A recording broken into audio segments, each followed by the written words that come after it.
35 ans, des dizaines d'artistes et des dizaines de tubes sont arrivés aux oreilles des Français depuis des comédies musicales.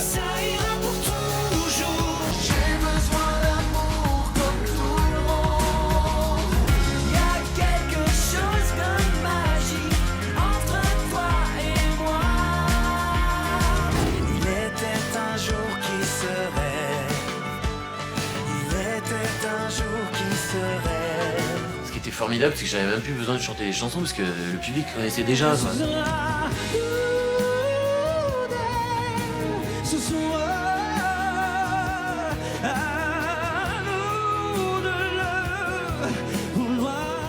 Et en 15 ans, en France, vous êtes plus de 10 millions de spectateurs à vous être déplacés pour admirer des chanteurs encore inconnus, mais qui, quelques années plus tard, Il avait une manière de chanter.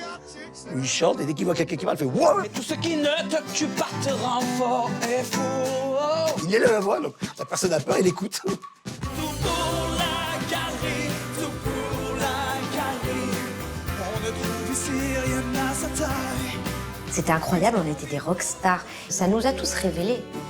Oh Lucifer, oh laisse-moi rien qu'une fois glisser mes doigts dans les cheveux d'Esmeralda.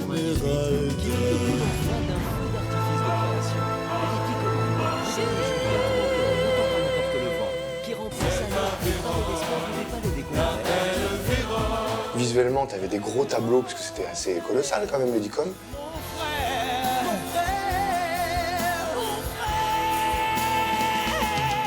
C'était magique. C'est tous les soirs, c'était plein. On se demandait, mais d'où viennent ces gens?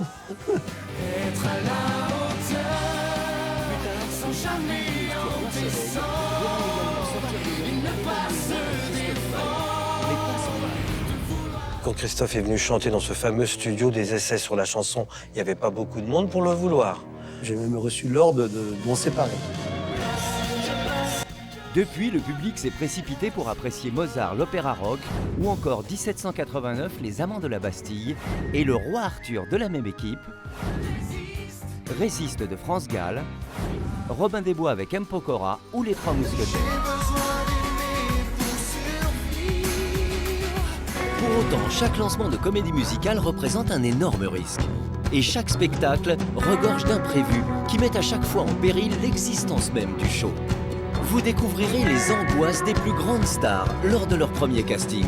J'ai peur. Je veux pas y aller. Et vous verrez que d'autres ont failli passer à côté d'un énorme succès. Quand cette proposition arrive pour Notre-Dame de Paris, je décide de refuser et de décliner l'offre. Vous apprendrez qu'il n'est pas forcément facile pour les chanteurs d'accepter les costumes prévus pour eux. Je veux être quand même à mon avantage. Là, c'est n'importe quoi. Là, on dirait un caniche né. Il m'a fallu, je crois, 2-3 jours à me persuader qu'il devrait porter ce costume. Vous saurez comment se font les choix des plus grands interprètes que vous avez failli ne jamais connaître. J'ai énormément travaillé pour être sûr qu'on me retire pas ce rêve. On m'a jeté du projet. Alors on m'a jeté du projet sans ménagement. Vous découvrirez la difficulté des premiers pas sur scène de chanteurs aujourd'hui reconnus. J'avais même pas répété tout le spectacle. Quoi. Je connaissais même pas la mise en scène, les entrées, les sorties. Vous apprendrez que même les plus grands tubes ont souvent failli ne jamais arriver à vos oreilles. C'est pas terrible. Vraiment pas terrible. Ça s'appelle pas une mélodie extraordinairement accrocheuse. Alors, comment tant de stars sont-elles devenues incontournables après leur prestation dans des comédies musicales?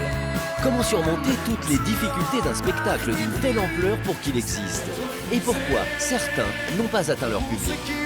Voici tous les secrets inédits des coulisses de ces spectacles grandioses, pour plonger au cœur d'un univers diabolique autant que féerique. Voici la fabuleuse histoire des comédies musicales.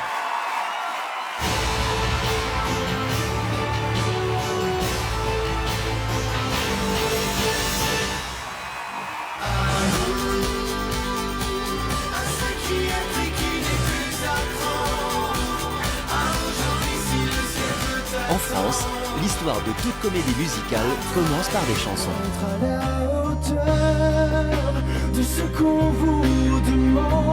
Car il n'y a assurément pas de grand spectacle sans tube.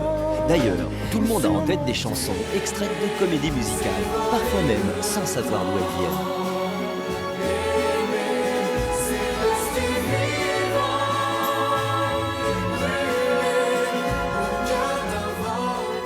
Ce sont des énormes tubes qui sont devenus des incontournables aujourd'hui, aimés, les rois du monde.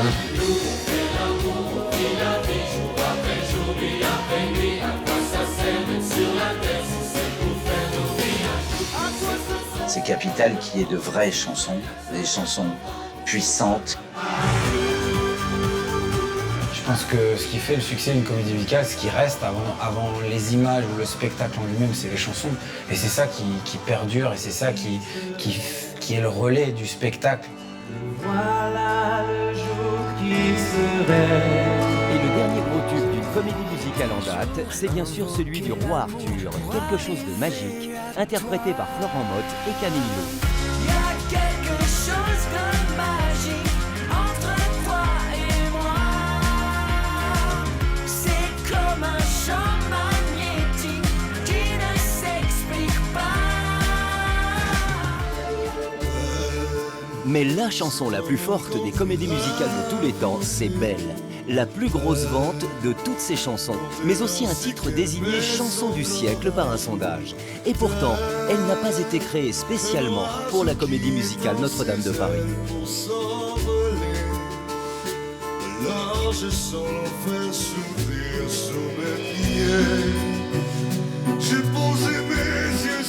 Nous sommes au milieu des années 90, et après la mort de Michel Berger, avec qui il avait créé Starmania, le compositeur québécois Luc Plamondon cherche à écrire une nouvelle comédie musicale. Il fouille dans ses cassettes et tombe sur celle que lui avait donnée l'interprète du célèbre Coup de soleil, Richard Cochiance. Il m'avait donné une musique coachante qui s'appelait Time, et il chantait Time 42 fois.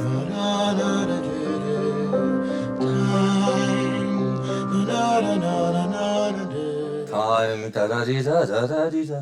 time, time. Et il y avait time et ça à chaque début de phrase. Finalement, et en se replongeant dans le roman de Victor Hugo qu'il avait annoté, il trouve l'inspiration. J'avais mis des titres dans les marges du roman en relisant le roman de Victor Hugo. Et il y avait Belle en marge d'une page. Et là j'ai fait Belle, c'est un mot qu'on dirait inventé pour elle. Et là, je savais que j'avais un opéra entre les mains. Un mot, Belle, et bientôt une chanson qui vont être le point de départ du nouvel opéra rock de Plamondon et Cochian. Et surtout, ce Notre-Dame de Paris va marquer la renaissance des comédies musicales en France. Mais pour l'heure, on est bien loin du succès que Victor Hugo va voir déferler sur sa cathédrale.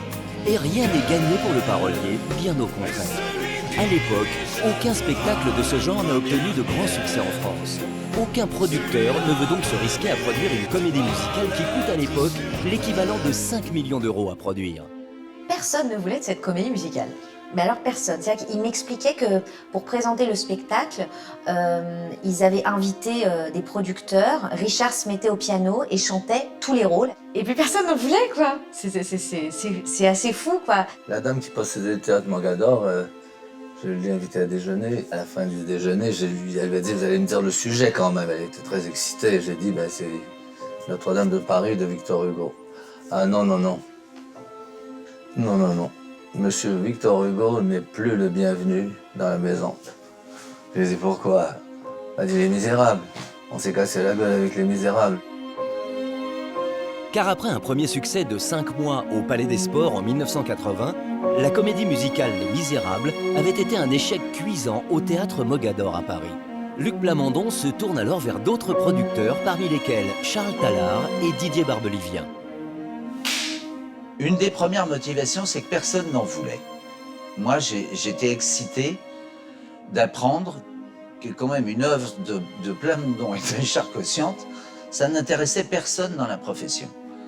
Alors j'ai dit à Charles Tallard, j'ai dit, écoute, moi je voudrais absolument écouter les maquettes de ces chansons. Rien qu'au temps des cathédrales, déjà, j'étais parti. Est venu le temps des cathédrales.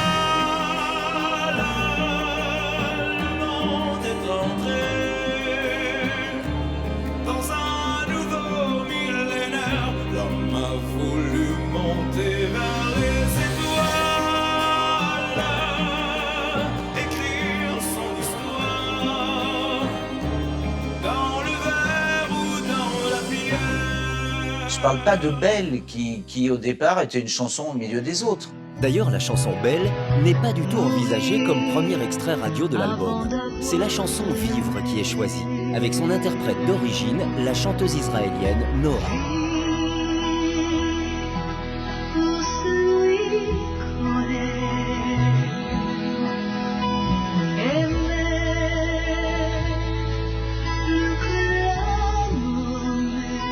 Cette chanson est donc lancée à grand renfort de médias et pour la première fois à Cannes, lors du Midem, le rendez-vous annuel de tous les professionnels de la musique. Mais ce soir-là, Vivre ne déchaîne pas les foules. Là, on a vu que les gens étaient assez intrigués par ces chansons un peu romantiques, romanesques, des Québécois. Enfin voilà, c'était des gens qui parlaient autrement. C'était très bizarre. Et rien, il se passait rien. Première inquiétude chez les producteurs, mais surtout la promotion à peine lancée, coup de théâtre, Noah claque la porte du projet. Noah devait faire le spectacle et puis au mois de mars, elle m'a annoncé qu'elle ne pourrait pas le faire parce qu'elle n'avait pas eu le temps d'apprendre le français. On a renoncé. Pour chuter peut-être aussi, j'ai appris qu'elle avait un gros contrat américain qui lui était proposé. La chanteuse Noah avait pourtant enregistré toutes les chansons et figure donc sur le premier disque Notre-Dame de Paris. Pourtant, l'interprète du rôle d'Esmeralda n'hésite pas à faire faux bond au producteur. Au moment où Noah part, il y a une grande panique vraiment qui s'installe au sein de la production et des créateurs de Notre-Dame. Il fallait rechercher l'Esmeralda, quoi. Donc, et on était déjà avancé dans la promo. Donc à un moment, Luc il s'est dit, ah bah tiens, on a la petite là, elle chante bien. Pourquoi elle ferait pas Esmeralda? Donc ils ont commencé à me faire chanter les chansons d'Esmeralda au studio, etc. Et moi j'avais 16 ans quoi. Donc juste le moment où on se sent hyper mal dans sa peau, où on essaye de se cacher à peu près tout le temps, où on se trouve moche, hein, de manière générale. Et donc j'interprétais très bien les chansons, mais je n'incarnais absolument pas du tout une forme de séduction, de sex appeal quelconque. Mais il faut trouver la nouvelle Esmeralda en urgence. Les producteurs décident d'aller chercher un de leurs premiers choix, une chanteuse qui avait pourtant refusé le rôle. Et à l'époque, j'ai auditionné avant Noah. Et à ce moment-là, je suis en train d'enregistrer le duo avec Andrea Bocelli. Donc, quand cette proposition arrive pour Notre-Dame de Paris, comme je me sens trop timide pour assumer un rôle de comédie sur scène, et que j'ai toute cette promotion avec Bocelli qui arrive, je décide de refuser et de décliner l'offre. Et quand Noah se dit plein d'endroits, réécoute la maquette que j'ai faite. Et là, il me rappelle. Les ventes d'albums et de places ne démarrent pas, et personne ne mise sur le succès du spectacle. Alors le producteur d'Hélène Ségara se laisse convaincre, mais en prenant toutes les dispositions nécessaires en cas d'échec. Orlando ne voulait pas que je le fasse parce qu'il avait peur qu'on perde trop de temps alors qu'on devait sortir un nouvel album, un deuxième album. Et puis surtout, il n'y avait pas encore de réservation et on était à 1 mois et demi. Donc on ne savait pas du tout ce que ça allait donner. On signe pour 3 mois et si ça ne marchait pas, dans 3 mois on était libre. Sauf que ça a été 3 ans évidemment. Les producteurs ont trouvé leur nouvelle chanteuse principale, mais tout est à refaire. Pour relancer la promotion du spectacle, impossible de continuer avec le titre Vivre. Et donc, avec Chantal Ange, on a décidé de sortir Belle. Pourtant, Belle est une chanson chantée par 3 hommes et sans refrain. Bref, absolument pas un format apprécié par les programmateurs radio de l'époque. À quoi me sert encore de prier Notre-Dame? Et celui qui lui jettera la première pierre, celui-là ne mérite pas d'être sur terre. Les 3 qui chantent en même temps avec la voix particulière de Garou, avec Daniel Lavoie qu'on connaissait, dont la réputation de chanteur n'est plus à faire, et la voix de Fury. Donc 3 ovnis qui débarquent comme ça et puis tout le monde en parlait.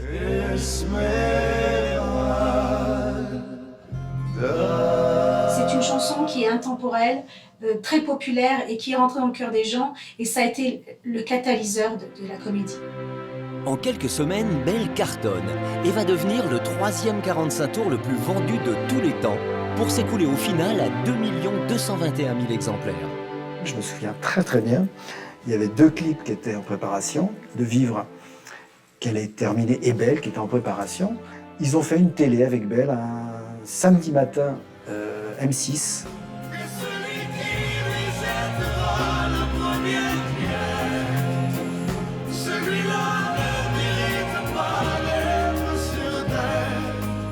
le soir même, donc le samedi soir, il n'y avait plus aucun disque dans les Fnac, les Virgin, en fait, c'était dévalisé. Et le clip n'est même pas sorti, ça servait à rien du tout de le mixer, de le faire, tu vois. C'est parti en 2 secondes, comme du champagne déborde d'une coupe, quoi. C'est ouf. Et pourquoi? Parce qu'il y a eu Belle. Parallèlement, les ventes du show commençaient. Donc le producteur, à la fois, t'as les disques qui décollent et t'as les gens achètent des places pour le spectacle. Ça soulage.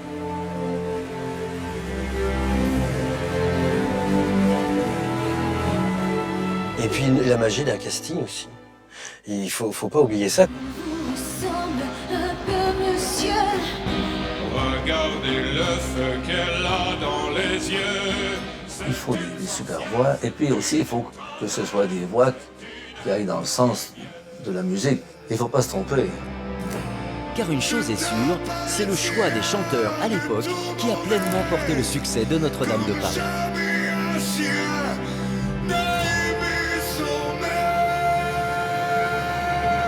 Pour moi, Garou, il n'a pas une voix de comédie musicale. Il a une très très bonne voix, mais justement, c'est une idée de génie de le mettre dans une comédie musicale et que le mec chante et ça devient ultra particulier. Avant la comédie musicale, Garou a éprouvé sa voix dans les bars enfumés du Québec, car à l'époque, il était chanteur de blues. C'est à l'été 1997 que Luc Plamondon le découvre au Liquor Store, un bar de sa région. Garou n'a que 25 ans. Au départ, Richard Cochiante ne veut pas du bluesman à la voix éraillée. Mais ses essais sur Dieu que le monde est injuste et surtout Belle convaincront rapidement le compositeur de faire du québécois sans Quasimodo.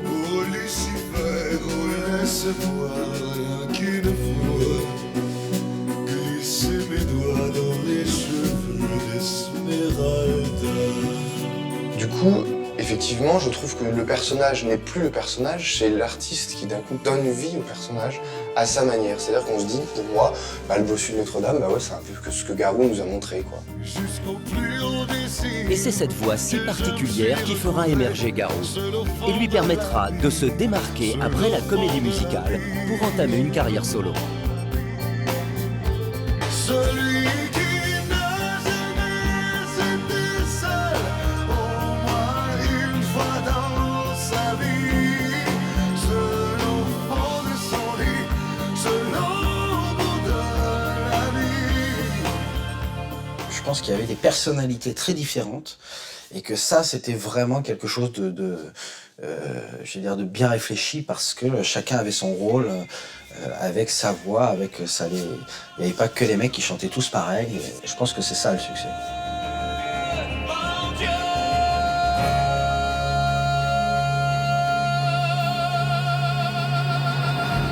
La nuit est si belle et je suis si seule.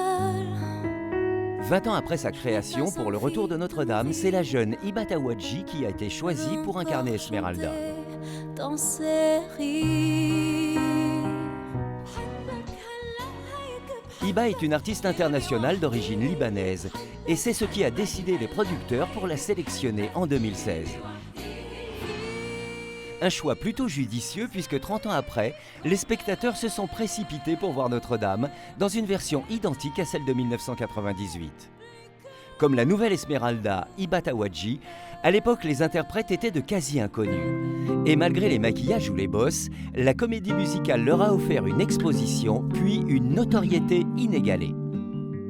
Les gens, dès qu'un nouveau personnage entrait sur scène, on n'entendait pas hey, Quasimodo, Phébus, non, on entendait Garou, Patrick, Julie, Hélène. Quand on rentrait sur scène en plein milieu du spectacle comme ça, c'était incroyable, on était des rockstars. Ça nous a tous révélés. Un choix de casting, c'est un choix tellement particulier, tellement important, tellement impliquant. Il faut pas se tromper. Parce que le public, lui, ne se trompe pas. Dans tous les spectacles, il faut des personnalités. C'est eux qui vont donner du caractère. Il faut des personnages, quel que soit le prix à en payer. Parce que c'est chiant d'avoir des personnalités. Bien sûr, Julien Clerc, Daniel Balavoine ou France Gall ont participé à des comédies musicales. Mais depuis Notre-Dame, on a pu découvrir Christophe Maé et Emmanuel Moir dans Le Roi Soleil. Toi, mon essentiel, tu me fais naître parmi les hommes. Je fais de toi mon essentiel, celle que j'aimerais plus que personne. Florent Mott grâce à Mozart l'Opéra Rock. Je fourre mes nuits à la symphonie, au requiem. Tu en par dépit, ce que je sais. Vincent Niclot dans Autant t'en emporte le vent. Vous dites que vous ne m'aimez pas, que l'heureux élu ça n'est pas moi. Ou encore M. Pokora, qui tenait le rôle de Robin des Bois.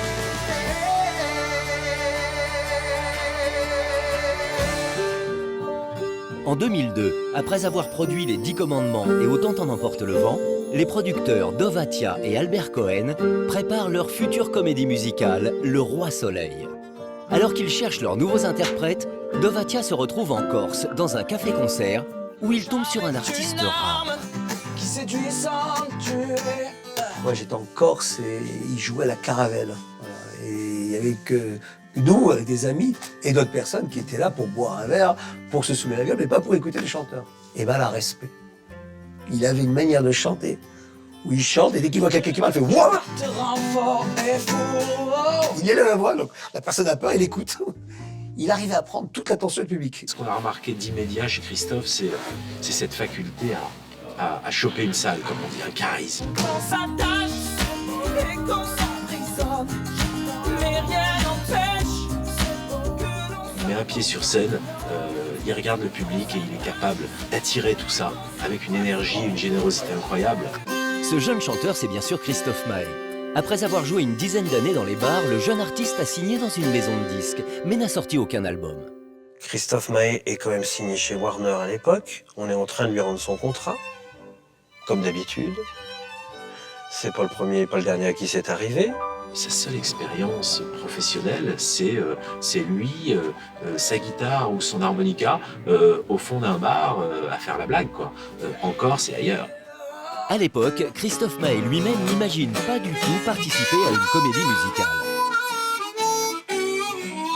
Je veux le voir après et je lui dis Christophe, tu vas faire mon prochain spectacle, Le Roi Soleil. Et il m'a dit, mais tu es fou avec son accent marseillais, mais tu déconnes, Dove.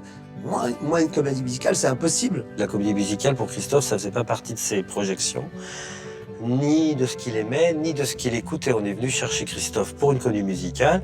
Il nous a répondu, il nous a dit 150 fois, je dois changer mon accent. Je fais non, je change pas, enfin bon, on fera avec. Qui saurait comment faire face à ce rôle qui me fait peur? Rôle. À ce rôle. Ouais, mais attends, tu vois, moi quand je dis Dove, je dis pas Dove, je dis Dove, pas Dove. Ah, tu sais que le frère du roi, il habitait Marseille. Hein. Non, non, c'est impossible. D'où tu l'as? Son accent, mais aussi sa façon de chanter.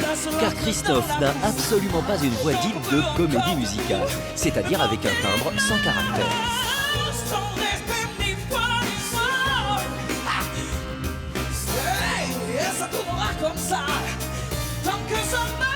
Je peux vous dire que quand Christophe est venu chanter dans ce fameux studio des essais sur la chanson, on avait déjà passé des étapes de casting, il n'y avait pas beaucoup de monde pour le vouloir. Je me souviens d'écoutes de maquettes, de chansons du spectacle avec la voix de Christophe, et puis on se retournait tous vers là en attendant qu'il nous explique où il voulait en venir. J'ai même reçu l'ordre de m'en séparer. Et j'ai dit, je m'en sépare. Et en fait, je l'avais gardé, j'ai pas dit que je l'avais gardé. Parce qu'au jour où la personne qui veut que je m'en sépare dit, mais c'est qui cet homme extraordinaire? Lui, c'est celui que tu as voulu virer. À force d'obstination, Dovatia gagne son pari. Et le créateur trouve à Christophe Maé un rôle à sa mesure. C'est le rôle de monsieur, le frère du roi. On avait décidé avec Kamel que ce rôle serait quelqu'un un peu très drôle, un peu le clown du roi, côté un peu fou à qui on laissait de la liberté. Et ça correspondait parfaitement à Christophe.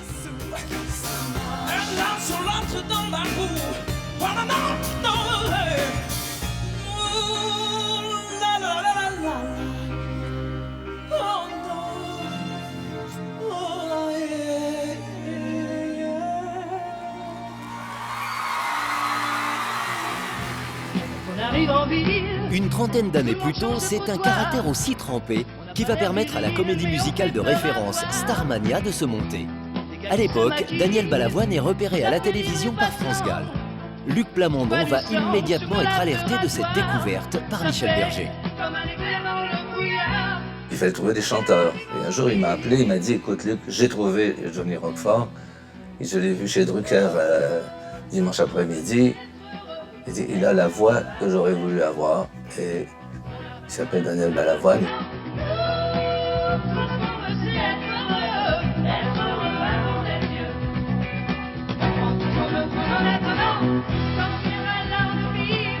On avait écouté le premier album de Balavoine, on a été fracassés par la façon dont il chantait, par les textes et tout. Michel était dingue de ça. En plus, il avait une tessiture invraisemblable. Il avait 3 octaves et demi. Il y a très peu de gens qui peuvent chanter ce qu'il a chanté. Voir le monde à l'envers. Si jamais c'était plus beau vu d'en haut. Il n'y a que le petit Grégory. Moi, chaque fois que je le vois chanter cette chanson, là, je suis absolument bouleversé et en larmes. Mais tout comme Christophe Maé a failli passer à côté du Roi Soleil, Daniel Balavoine a bien failli ne pas être au rendez-vous de Starmania. C'était sans compter la parole d'honneur et la fidélité du chanteur.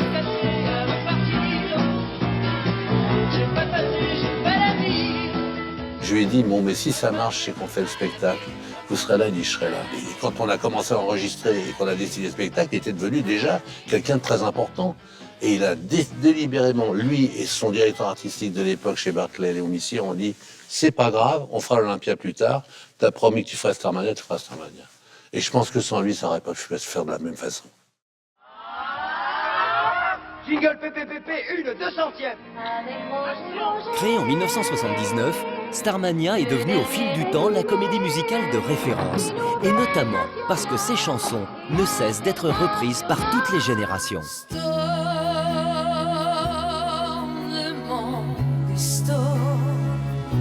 Je cherche le soleil au milieu de la nuit. Il n'y a pas un d'entre nous qui ne connaît pas 5 ou 6 titres par cœur de Starmania. Enfin franchement, c'est énorme. J'ai besoin d'amour. Au secours, j'ai besoin d'amour. Starmania, c'est plus des chansons. Le spectacle était assez moyen, alors que les chansons sont exceptionnelles. Autour de l'univers, j'ai pas tiré mon numéro. Je suis mal dans ma peau. Il me reste plutôt des chansons parce que je les ai beaucoup chantées, je les ai beaucoup jouées au piano, tout ça quand j'étais môme. Danse les uns avec les autres. On court les uns après les autres. On se déteste, on se déchire. On se détruit, on se désire. Les autres. Et pourtant, Starmania est un opéra rock qui ne s'est joué qu'un mois dans sa première version. Et encore, le projet a failli ne jamais voir le jour. Avant lui, aucune comédie musicale française n'avait vraiment fonctionné dans l'Hexagone. Starmania, ça paraissait comme insurmontable, immontable, autrement dit. On nous a dit, il faut que vous fassiez un disque. Bon, ça on savait faire. Quand Berger et Plamondon se sont rencontrés, le courant est passé aussitôt. Et les deux artistes ont immédiatement commencé à écrire des chansons. Et la première musique qu'il m'a jouée, c'était une mélodie jouée au piano. C'est très classique. Hein. Mais il fallait mettre des mots rock dessus pour que ça devienne un grand air d'opéra rock. Si Michel Berger est allé chercher Luc Plamondon au Québec, c'est pour qu'il apporte des paroles nouvelles, plus rock et plus osées. Pourtant, sur la première composition de Berger, Plamondon tourne en rond. J'ai cherché pendant 6 mois tous les mots de la langue française. Seul, je marche, seul. Bon, j'avais tout essayé. Ça a commencé par bleu, le ciel est bleu, seul, je me sens seul, ou des trucs comme ça. C'est en marchant ou en nageant qu'il a trouvé Stone, le monde est Stone. Quand j'ai trouvé ça, il m'a dit là, voilà pourquoi je t'ai fait venir en France. Stone,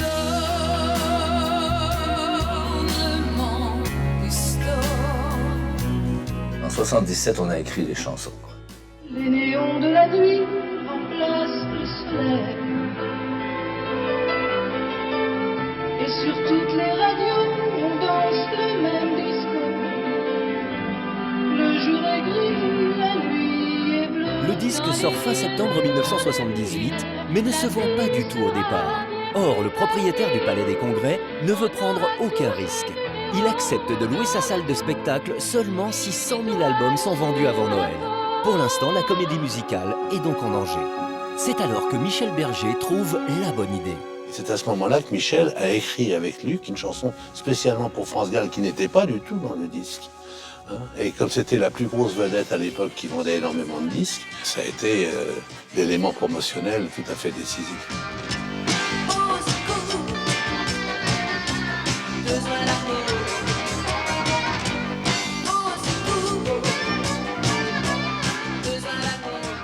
En fin de compte, c'était un énorme brouillon, cette première comédie musicale, mais un très très très beau brouillon, comme les brouillons de certains peintres, qui vont vendre des fois beaucoup plus cher que l'œuvre. C'est celle qui a tout créé de l'économie, de l'artistique, des comédies musicales dites françaises au Palais des Sports, au Palais des Congrès. Donc sans elle, il n'y aurait pas eu toute cette aventure. Après Starmania, dans les années 80, les comédies musicales ne marchent pas vraiment, et surtout ne marquent pas leur temps. La légende de Jimmy, pourtant de Berger et Plamondon, également sans délai romantique. Bref, la France n'est décidément pas le pays des comédies musicales. Ça n'est que 20 ans plus tard qu'un élan incroyable est généré par le succès de Notre-Dame de Paris. Un succès qui va en inspirer plus d'un. Tous les auteurs de Paris venaient voir Notre-Dame en se disant je vais faire un nouveau Notre-Dame. On est en 1998, et je sors du Palais des Congrès, je fais une crise de jalousie. Et je dis, mais c'est ça que je veux faire, moi. on démontre qu'on peut faire des spectacles musicaux, et l'idée des 10 commandements me vient. À l'époque, Albert Cohen produit un jeune chanteur encore inconnu, Daniel Lévy. Et il pense tout de suite à lui pour incarner son rôle principal. En clair, j'ai un flash. Et je vois Moïse chanter sur la scène d'une salle. Mais vraiment, vraiment. Et je vois pas Moïse, je vois Daniel grandir comme ça à l'étape de la loi. Et je me dis, mais quelle belle idée. Convaincu, Albert Cohen a pourtant du mal à être pris au sérieux. La première réaction de Daniel Lévy le confirme. Je lui raconte l'idée et il éclate de rire. Il pense que je me moque de lui. Allez, vas-y. Ok, le temps que tout ça... Que tu montes un péplum pareil, de l'eau peut couler sous les ponts. Il me dit, mais Albert, il faut que tu arrêtes la drogue, il faut que tu arrêtes tout, les 10 commandements, Moïse, et puis quoi encore. Et puis au bout de 2 minutes, il s'aperçoit que je suis vraiment sérieux. 10 commandements, d'accord, c'est énorme, quoi. Comment réaliser une telle histoire? Et puis encore une fois, les choses se sont faites. Même si l'idée du producteur est la bonne, il va falloir 2 années pour la concrétiser et conduire les 10 commandements sur la scène du Palais des Sports.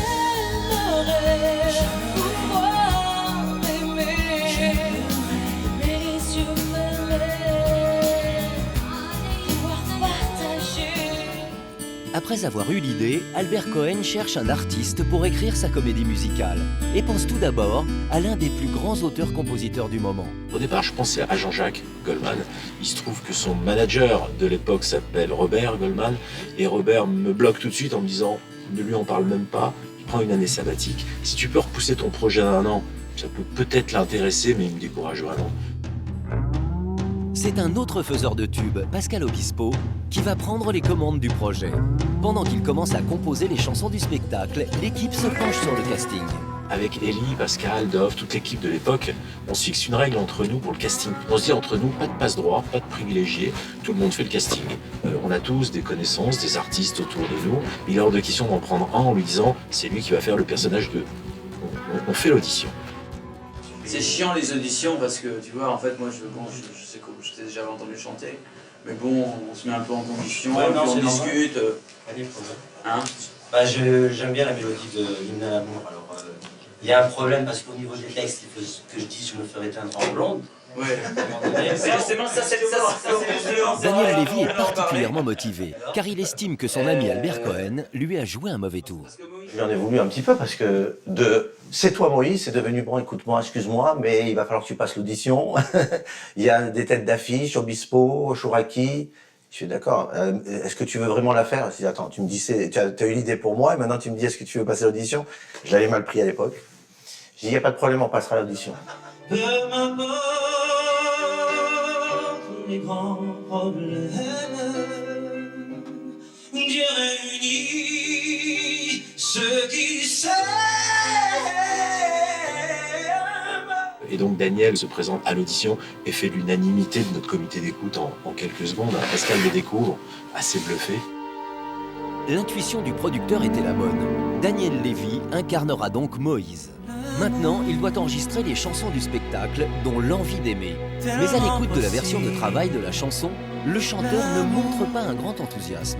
C'est pas terrible, on entend une maquette avec un piano, je sais pas qui chante dessus, pour pas faire de la peine à qui que ce soit, mais c'est pas terrible. Vraiment pas terrible. Mais si vous décomposez la chanson, il y a un couplet qui est extrêmement monocorde. C'est tellement rien. Mais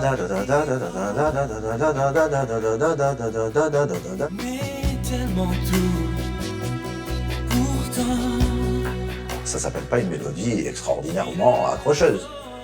Mais le paradoxe entre le couplet et le refrain. On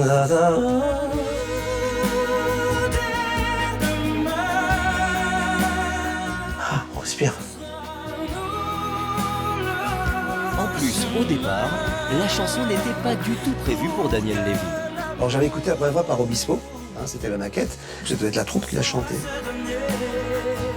Et puis il y a 9 participants.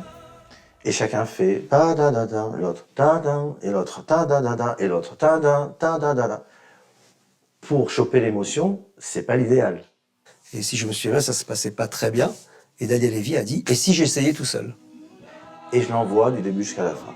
Et il se passe ce qui se passe. C'est-à-dire que tout le monde entend ce qu'on entend.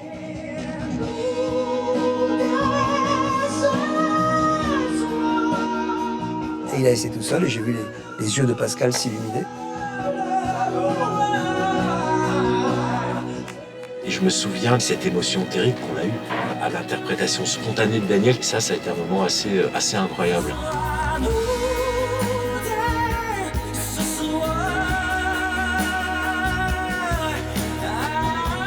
J'étais très ému. Très ému, je me rappelle d'être sorti du studio, faire en confidence pour confidence avec une petite larme. On aura partagé, nous donne envie d'aimer. Quelques mois avant la première du spectacle sur scène, la chanson est lancée en radio pour annoncer les 10 commandements et ouvrir la billetterie.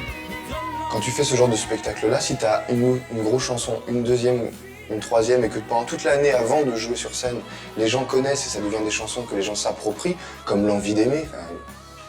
Je sais pas s'il est dit comme ça, L'envie d'aimer. Une grande chanson pour un grand spectacle.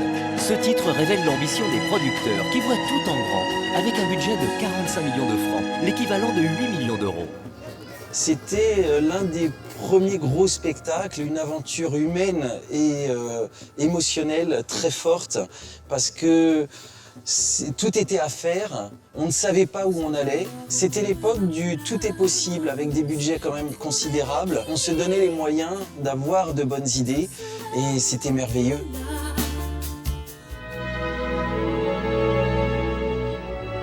Sur la scène, qui fait près de 30 mètres de long, des décors pharaoniques, des projections grandioses. C'est un réalisateur de cinéma, Elie Chouraki, qui fait la mise en scène. Qui dit volonté de chorégraphie très présente, dit forcément chorégraphe. Mais à l'époque, ils sont peu nombreux à s'être frottés à l'exercice de la comédie musicale.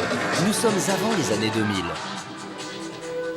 2000. À l'époque, personne s'y connaissait au niveau comédie musicale. Et Elie et Pascal ne voulaient pas s'occuper de la chorégraphie. Donc il me dit, Dov, tu ne veux pas t'occuper des chorégraphes, essaie de me trouver un chorégraphe. Moi, je connaissais rien. Donc j'ai rencontré deux personnes qui me paraissaient un petit peu hautaines, sûres d'elles. Et puis je rencontre Kamel, très gentil. Et j'ai un vrai coup de fou d'humain pour Kamel. 5 et 6, 7, 8. Ça y est, Il vraiment. me donne sa cassette pour que je regarde. Et puis moi, honnêtement, j'ai perdu la cassette. Voilà. Et j'oublie la chorégraphie. Et quelques semaines après, on est au mois de juin, donc très tôt, il dit alors le chorégraphe. Et là, je sais pas quoi répondre. Je dis, écoutez, j'ai rencontré un mec, Kamel Wally, c'est extraordinaire ce qu'il fait. J'ai regardé CGM, mais j'avais jamais regardé. Le spectacle se construit petit à petit. En voulant faire mieux et plus que Notre-Dame de Paris, personne ne voit le danger venir et le coût du spectacle explose. On n'avait pas conscience qu'un spectacle coûtait aussi cher. On était en train de signer les hypothèques de ce qu'on avait. Bon, moi à l'époque j'avais rien, mais j'ai signé quand même. On n'avait pas l'argent, c'était très cher, on savait pas. Et rien ne dit encore que le succès de Notre-Dame va se reproduire. D'autant que des imprévus vont faire trembler la production. Daniel Lévy, la star du show, choisi pour porter tout le spectacle, pose tout à coup un sérieux problème. Daniel m'appelle un jour et me dit est-ce que tu es à ton bureau, il faut que je vienne te voir. Je dis bah oui, viens. Il arrive une demi-heure après et je lui dis Daniel, ça va, il y a un problème. Il dit non, tout va bien, mais il fallait que je te dise une chose, Albert, je suis très heureux, je vais faire le rôle de Moïse, mais il faut que vous sachiez une chose, c'est que je ne chanterai ni le vendredi ni le samedi soir. Je dis ah bon, mais pourquoi? Il me dit comment ça, pourquoi? Je suis religieux comme tu le sais, je pratique ma religion comme tu le sais, et le vendredi et le samedi c'est juste pas possible, c'est Shabbat. Donc je prends conscience tout d'un coup que notre choix évident allait être absent les 2 principales soirées de la semaine. Alors à ce moment-là, on m'a envoyé des patrons de maisons de disques, des psychologues, des psychiatres, de tout. Comment convaincre ce garçon? On veut ce garçon. Ça a été très dur parce que bon, on m'a jeté du projet. Alors on m'a jeté du projet sans ménagement. Et j'ai accepté. Même si je me suis tapé la tête contre les murs, parce que moi-même, je dis, mais qu'est-ce que je fous? Qu'est-ce qui m'arrive? La production appelle donc un autre chanteur pour remplacer Daniel Lévy, Peter Kingsbury, le chanteur du groupe Cock Robin, qui pendant 3 mois refait tous les enregistrements et s'entraîne pour le rôle. Pourtant, on va finalement rappeler Daniel Lévy, et c'est l'envie d'aimer qui va le sauver. Je pense que j'avais mis mon empreinte sur cette chanson. En fait, ils ont pensé que finalement, on ne pouvait pas sanctionner quelqu'un au vu de ses convictions, quand bien même ça mettait la problématique dans le spectacle. La production prévoit alors une doublure, et l'on adapte donc le spectacle. Toute l'équipe surmonte petit à petit les problèmes du montage du show, qui paraît finalement prêt pour la première. C'était sans compter un imprévu de dernière minute. Le 4 octobre 2000, à 1 heure de la première représentation, le public est en train d'investir petit à petit le Palais des Sports. Pourtant, dans les loges, la production et l'équipe technique est en panique. Le show est pour l'instant injouable. À une demi-heure de l'ouverture du show, toute console, tout en haut à la console son, et il n'y avait plus du tout de retour dans la salle. Donc on était vraiment dans l'incapacité, l'impossibilité de jouer. C'était une toute petite carte mémoire défaillante qu'il a fallu remplacer, mais je me souviens qu'à une demi-heure de l'ouverture du show, on n'avait toujours pas de son dans la salle. 21h, les artistes rentrent finalement sur la scène du Palais des Sports pour présenter les 10 commandements au public. J'étais tout jeune, du coup j'étais comme un gosse dans la salle, j'avais été avec une amie, on était monté exprès pour ça. Bien sûr que rien ne pourra jamais nous l'enlever. Oh, bien plus que tout ce que la vie peut nous accorder. L'amour sera toujours cette moitié de nous. Pendant tout le spectacle, j'avais les poils complètement hérissés sur les bras. J'étais mais complètement chamboulé quoi. En me disant mais c'est pas incroyable que ça existe en fait ça.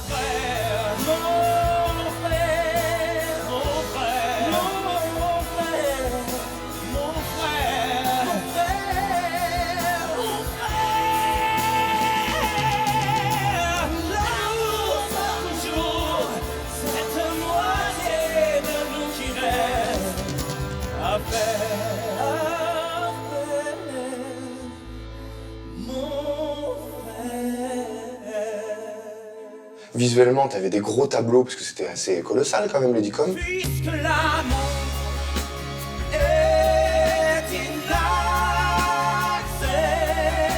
inaccessible un jour, et le rêve trop lourd pour être libre un jour. Il y avait des interprètes incroyables quand même, entre Daniel Lévy, Ahmed Moussi. C'était un super casting, super ensemble. Ce casting était incroyablement fort de personnalité. Les Pablo, les Ginny, les Ahmed, tout ça quoi. C'est ma peine maximum. Et pendant des semaines, le public va venir par famille entière voir ce show incroyable et applaudir les nouvelles stars du moment. Il y avait une fraîcheur, oui, c'est comme quand les choses se génèrent pour la première fois. Il y avait une grande part de découverte pour tout le monde. Alors en plus, comme ça a été un triomphe, bah dans ces cas-là, ça sourit, quoi. Après des mois de travail, toute l'équipe des 10 commandements a relevé le challenge, reproduire le succès de Notre-Dame de Paris.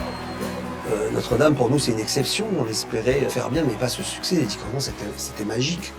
Tous les soirs, c'était plein. Tous les soirs, c'était... On se demandait, mais d'où viennent ces gens? Les places du Palais des Sports se vendent comme des petits pains. Et 130 représentations affichent salle comble et voient passer plus de 500 000 spectateurs avant une grande tournée qui va durer plus de 2 ans.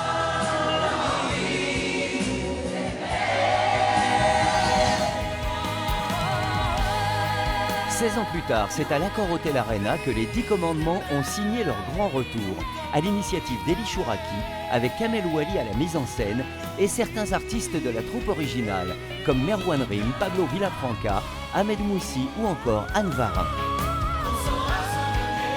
Le succès des premières comédies musicales a indéniablement imprimé la mémoire des Français pour longtemps. Mais à l'époque, tous les spectacles n'avaient pas connu le même triomphe. À Paris, plusieurs autres comédies musicales se sont également lancées sur les traces de Notre-Dame, dont Ali Baba, qui s'arrêtera après 3 mois de représentations difficiles. Un chanteur, aujourd'hui de premier plan, Emmanuel Moire, avait été recalé au casting pour le rôle principal, celui d'Ali Baba. Ouais, c'est vrai, mais à l'époque, je l'avais pas très bien vécu parce que j'avais pas le recul nécessaire pour me dire que si je ne suis pas pris, ça n'a rien de personnel. Du coup, c'est juste que je corresponds pas au rôle. Les rois du monde vivent au sommet. Ils ont la plus belle vue, mais y a un mais. L'autre comédie musicale du moment, mais qui, elle, va voir déferler les spectateurs, c'est Roméo et Juliette de Gérard Presgurvic.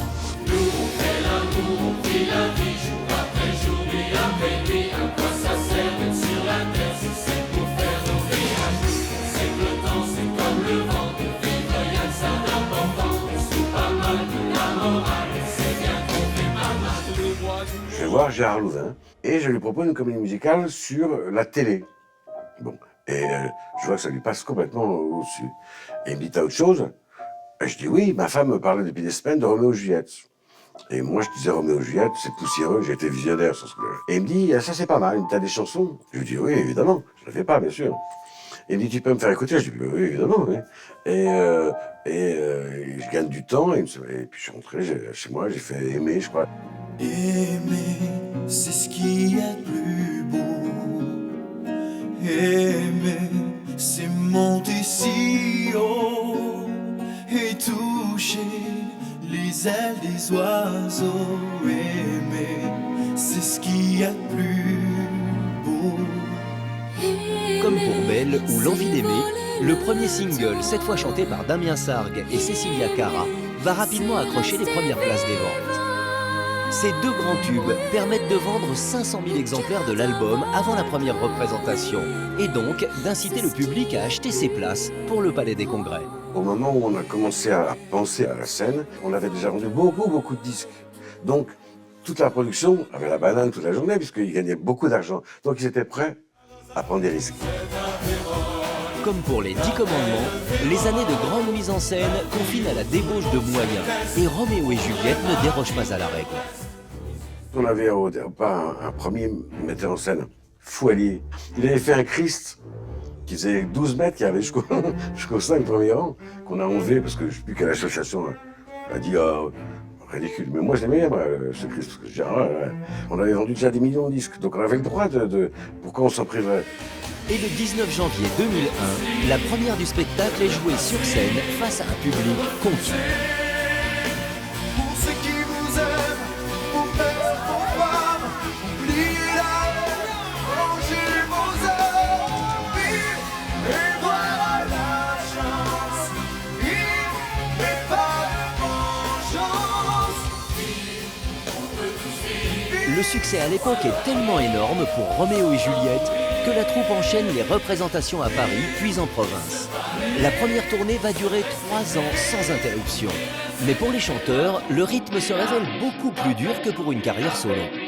Ils bossent beaucoup, travaillent beaucoup, ils sollicitent leur voix beaucoup, et plus de trac, Donc ce qui fait qu'il y a des voix plus ou moins fragiles, et en plus, surtout quand c'est des jeunes chanteurs, c'est pour ça qu'on a des doublures. Parmi ces doublures, des jeunes chanteurs qui, comme Balavoine, Garou ou Ségara, vont éclater au grand jour quelques années plus tard. Dans Roméo et Juliette, un jeune artiste vient passer les castings pour remplacer Damien Sargue en cas de défaillance. Là, il attend que Roméo se casse la jambe ou ça vient pas vite là. Je suis si fatigué. Dans les comédies musicales, les doublures ne savent jamais quand elles vont remplacer l'artiste en titre. Le public préférant avant tout voir les stars qu'ils connaissent, les remplacements n'interviennent que dans les cas extrêmes et souvent la décision est prise au dernier moment. J'avais même pas répété tout le spectacle, quoi. Je connaissais même pas la mise en scène, les entrées, les sorties. Et je me suis dit, il va pousser quoi, pour rentrer sur le truc. Vincent Niclot fait donc ses armes et va bientôt se retrouver propulsé au rang de chanteur principal dans la 3e comédie musicale à succès des années 2000, Autant en emporte le vent.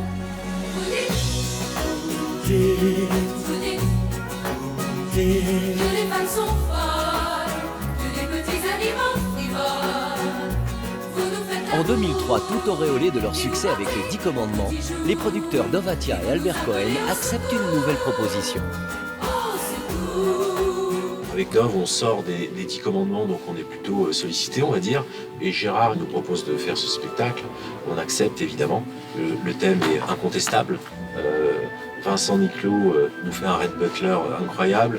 Laura Presburwick nous fait une Scarlett O'Hara incroyable. Seulement au départ, les deux protagonistes ne devaient pas forcément être Vincent Niclot et Laura Presburwick. Pour le rôle féminin, c'est une autre chanteuse absolument inconnue à l'époque qui fait partie des finalistes du casting. Pour Scarlett, et bien évidemment, les Presburwick voulaient leur fille. C'est légitime, après tout. Et un jour, je tombe sur Nolwenn Leroy, avant la Starac. Je montre la cassette à toute la production, tout le monde se dit, c'est elle. Forcément, c'est elle. Elle est brune aux yeux bleus, elle est fougueuse, elle chante monstrueux, et même si elle n'a pas trop fait de théâtre, on sait qu'elle peut incarner le rôle, donc évidemment que c'est elle. Après, elle préfère faire la Starac. Nolwenn Leroy préférant l'expérience de la Star Academy, c'est la plus Scarlett des préposés qui va obtenir le rôle. Laura Presburwick, la fille du compositeur. Forcément, c'était le film préféré de ma mère, donc elle m'avait un peu légué ça. J'adorais ça. Je faisais la Scarlett quand j'étais petite. J'ai fait mon anniversaire de mes 10 ans, de mes 11 ans, habillée en Scarlett. Donc j'adorais ça. Je le jure.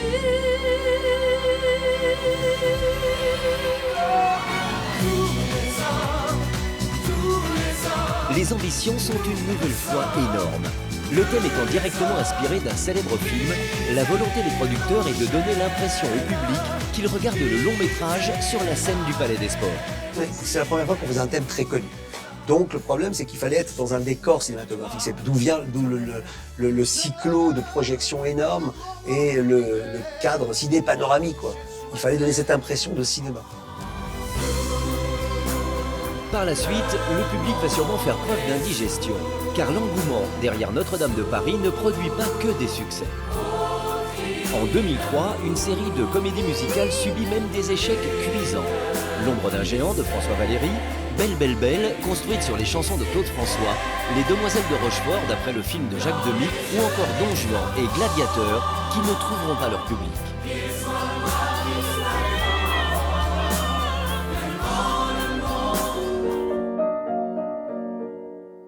Et ce fut parfois catastrophique, même pour les producteurs de Notre-Dame de Paris, qui avaient pourtant déjà connu le succès.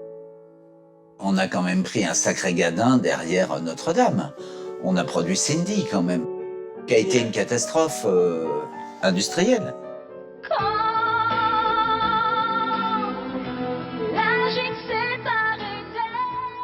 Comment le public réagit, comment il démarre, on le saura jamais. Ce que je savais, c'est que à la première représentation de Notre-Dame, j'étais emballé. À Cindy, j'avais de gros doutes. Quand un spectacle échoue comme ça, j'ai super mal pour les artistes parce que je sais que même quand ils sentent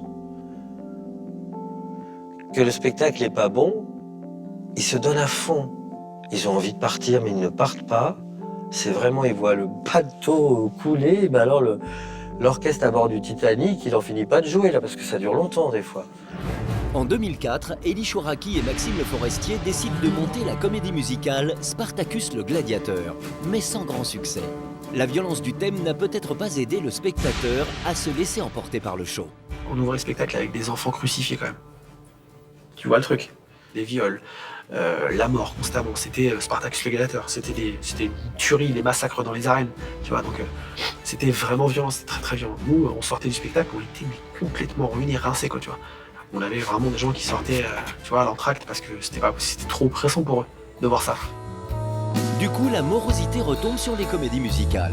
Les producteurs font marche arrière et redeviennent frileux. Une fois de plus, les comédies musicales en France n'ont plus la cote. Peut-être au rêve de la peine, moi j'en ai eu tellement pour vous. Et puis après, tu passes sur un spectacle sur le Roi Soleil, où je te jure, hein, les gens de la profession me disaient « Vous êtes fous de faire un truc pareil, mais ça marchera jamais, vous vous rendez pas compte. En plus, toi, t'as vécu quand même le truc sur le Gladiateur, t'as vu comment ça s'est passé, machin. T'es fou d'y aller. » Je fais de toi mon essentiel. Tu me fais naître parmi les hommes. Je fais de toi mon essentiel. Celle que j'aimerais plus que personne. Dovatia décide pourtant de se lancer dans une nouvelle aventure en retraçant la vie de Louis XIV, le roi Soleil, contre la vie de tous et dans un contexte particulièrement hostile. Il y avait plein de gens qui y croyaient pas du tout. Hein. Il y a des gens qui ont risqué, à mon avis, beaucoup de choses, et financièrement aussi beaucoup de choses, pour donner vie au Roi Soleil, et c'est bien. Quand vous arrivez après des échecs, déjà les médias commencent à vous bouder, parce que vous savez, c'est depuis 15 ans, combien de fois j'ai entendu dans les médias que la comédie musicale c'était fini en France. Combien de fois je l'ai entendu. Et le public aussi n'avait plus envie d'aller voir de comédie musicale parce qu'il avait été déçu.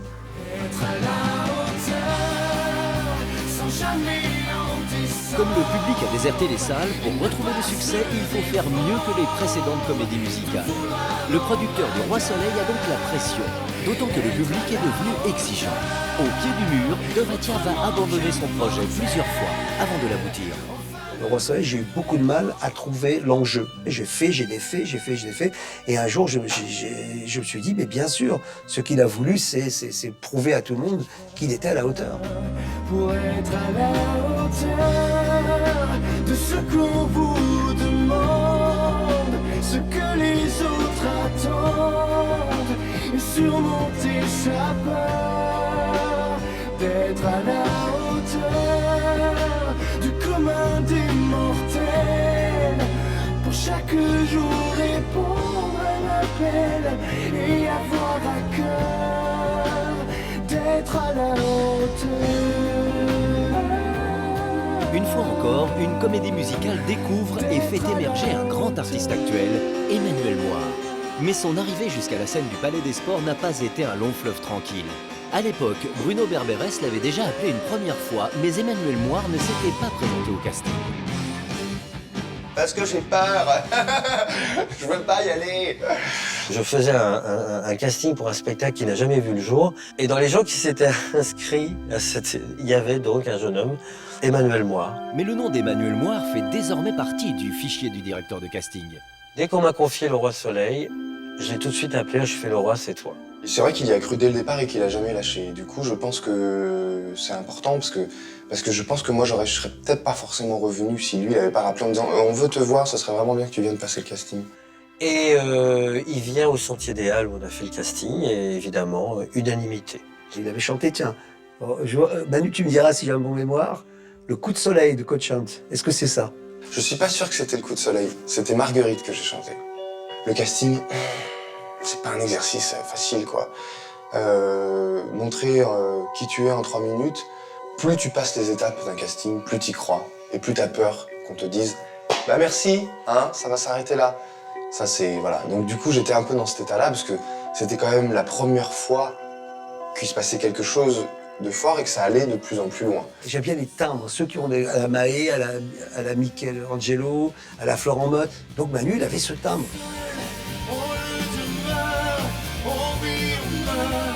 Sa dernière heure, on l'a fait seul, à la hauteur de ses erreurs, de sa grandeur, on se fait seul. pas m'érailler, c'est ce charme. Et puis voilà, un beau mec qui arrive, charisme, donc ça paraissait évident.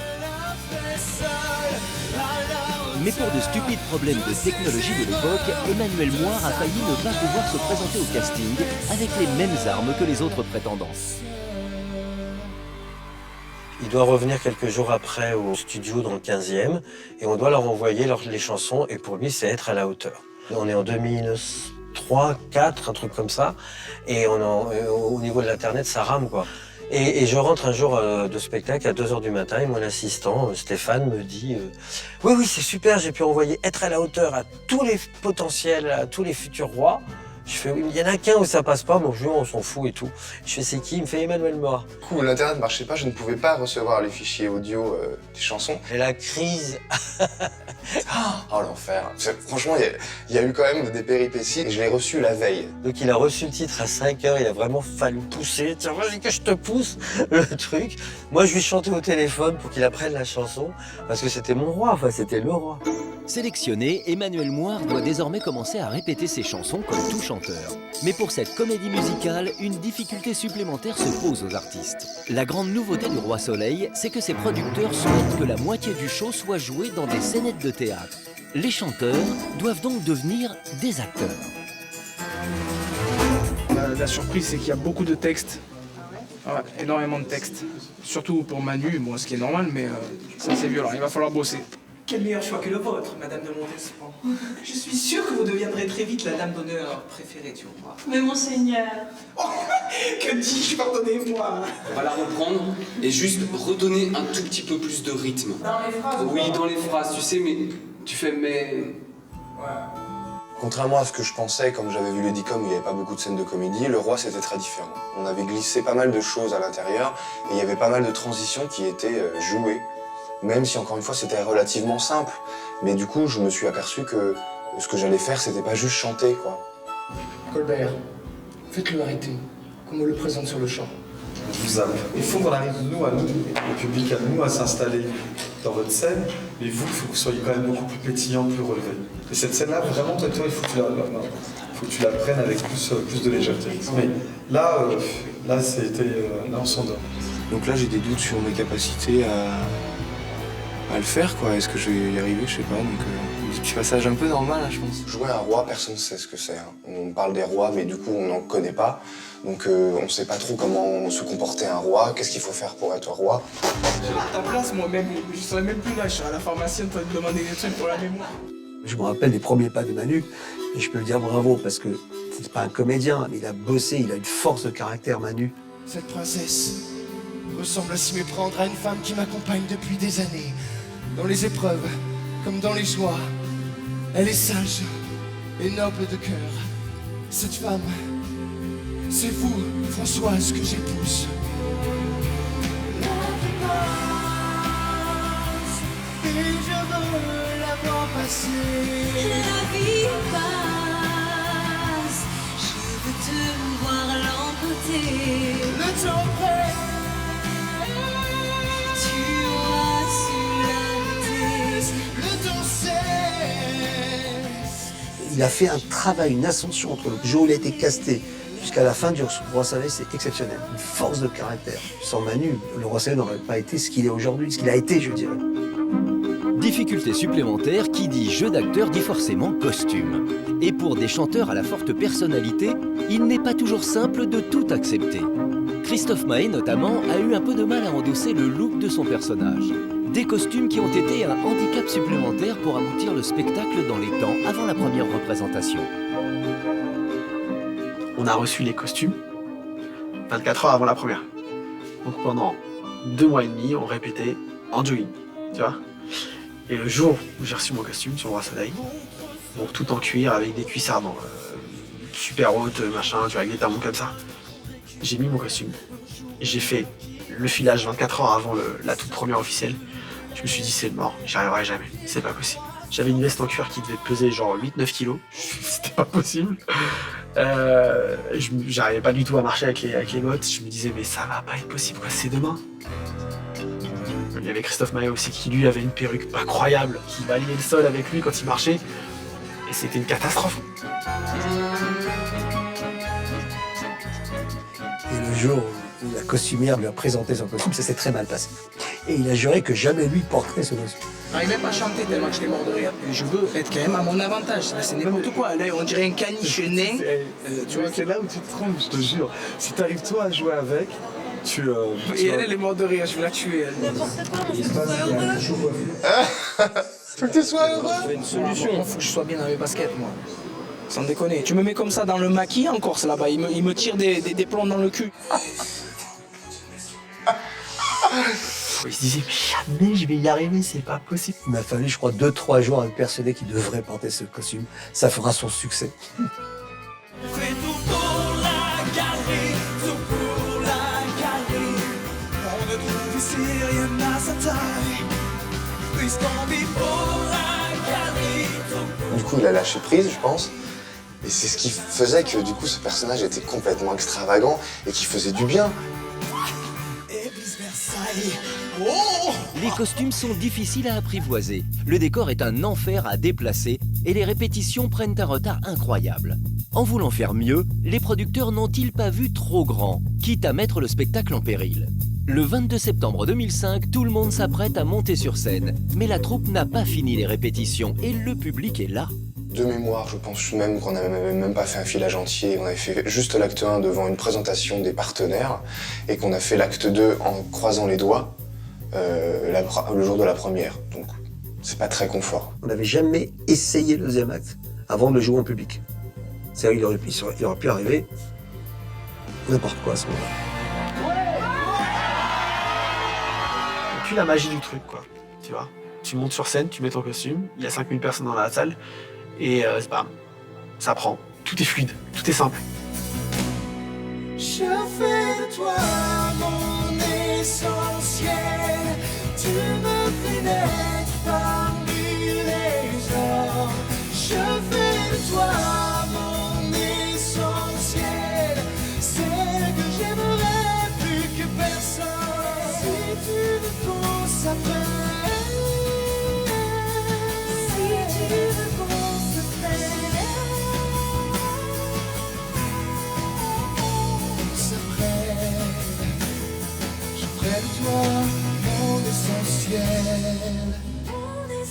Le spectacle est enfin donné sur scène, finalement sans accroc. Et pourtant les producteurs doutent encore car les premiers chiffres de la billetterie ne sont pas excellents. On a eu chaud, parce que ça a mis 2 mois quand même à fonctionner. Ouais, ça on le sait pas trop, mais de la vite au départ, il y en a eu. On pense que les Beatles, ils ont jamais galéré, mais ils ont galéré comme tout le monde. Et le Roi Soleil a eu sa petite dose de ramerie au départ, comme tout le monde. Et c'est bon signe. Après 2 ans de tournée et 2 retours à Paris, la comédie musicale Le Roi Soleil finit sa course au Palais Omnisport de Paris-Bercy. Le spectacle a été joué 380 fois devant 1 600 000 spectateurs. Je me suis vraiment fait plaisir, quoi. Et j'ai compris pourquoi j'avais travaillé pendant 1 an et demi avant. Et c'est vraiment, ça a été la consécration, quoi. De 2004 à 2006, Le Roi Soleil illumine donc le paysage des comédies musicales en France et redonne goût aux grands spectacles musicaux. Sur sa lancée, Dovatia prépare son nouveau spectacle, ce sera Mozart l'Opéra Rock. Tatoue-moi sur tes seins, fais-le du bout de mes lèvres. Je baiserai tes mains, je ferai que ça te plaise. Et pour créer les tubes de cette nouvelle comédie musicale, il réunit une bande de compositeurs dans une maison du Sud-Ouest. Et c'est dans cette ambiance que la Symphonie va naître. Parmi tous les musiciens rassemblés par le producteur, Jean-Pierre Pilot et Olivier Schultes, compositeurs de l'album Totem de Zazie, ou encore du tube Jacadi de Christophe Willem. Malgré ça, ils sont en panne d'inspiration. Je me suis dit, merde, nous, bon, on était auréolés de double jeu, Jacadi, donc on arrivait comme quand même de vrais songwriters, alors que là, sur le coup, on était perdus. Et là, je me dis, c'est pas possible, on a l'air de guignolos. Et je commence, ce qui me passe par les têtes, et je commence... Il jouait les premières notes de la symphonie, et Rod allait aux toilettes, et en passant, il me fait « Oh, c'est pas mal, on pourrait faire... » Et la mélodie devient tout seul. En fait, c'est étrangement la toute première chanson qu'on ait créée.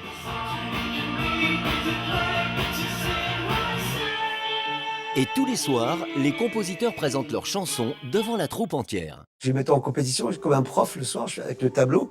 Tout le monde faisait écouter, j'écoutais. Alors toi, je disais non, pas terrible. Toi, ouais, c'est déjà entendu, c'est pas assez original. Ah, toi, c'est bien. On se faisait tout écouter, les autres ont été super bon esprit, les autres créateurs, ils ont applaudi, donc ça allait bien. Ensuite, il y a eu le texte. La composition est aboutie, mais personne n'entrevoit encore que cette chanson peut être un single. Il faut maintenant trouver un parolier. Et pour se donner les meilleures chances, Dove pense à une artiste très renommée. C'est Zazie. Donc elle voulait absolument faire le projet. Et après, c'est là qu'elle a enchaîné son album, là où il y avait 7 ou 8 albums, 10. Elle était face à un projet titanesque. Et donc, elle s'en est excusée. Et j'étais à la recherche de quelqu'un qui avait une écriture un peu spéciale et un peu différente. Dove rencontre donc un parolier, Vincent Baguian, qui lui propose un mot qui n'existe pas.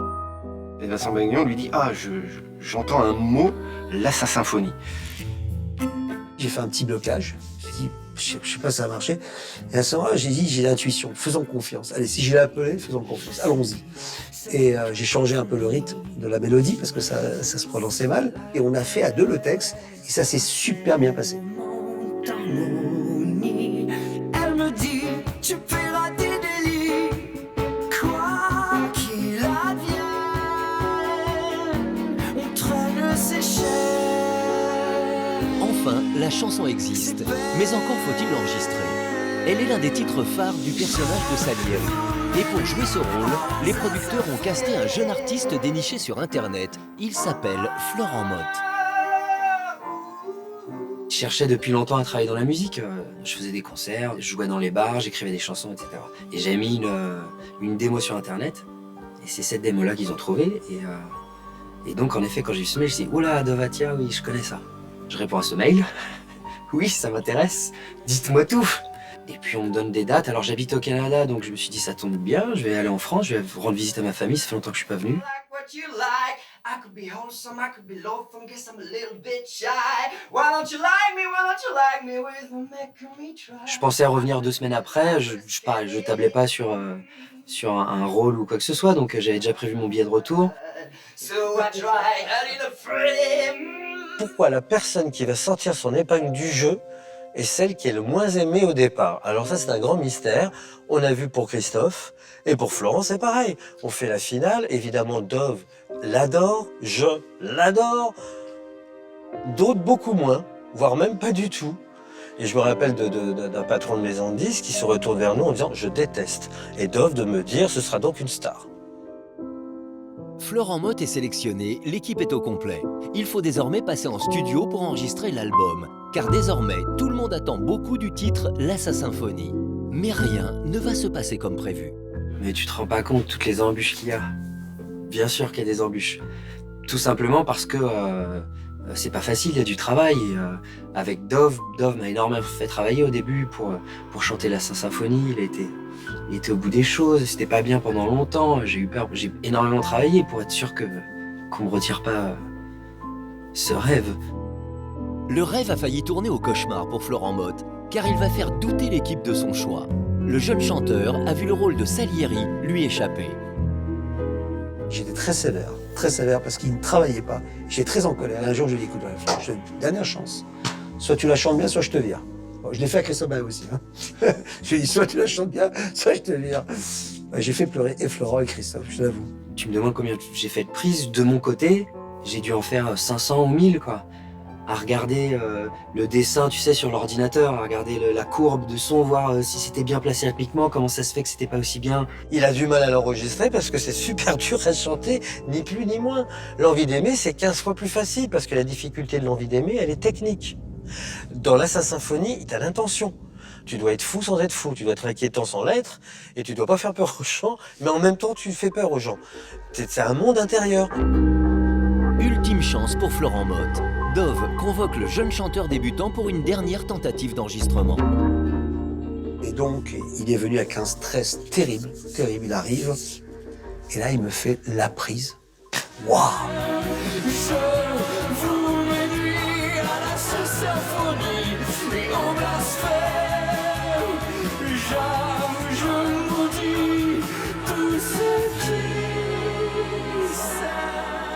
On n'a jamais pu retrouver cette magie. Donc on a utilisé la bande de la maison pleure les violons de ma vie, la violence de mes Quand il fait pleure les violons de ma vie, la violence de mes envies, il avait un grain, une émotion, parce qu'il était au bord des larmes. C'était magique. Déconcertant, concerto, je joue sans toucher le pot, mon talent sonne faux. À ce moment-là, j'ai compris que la chanson était énorme.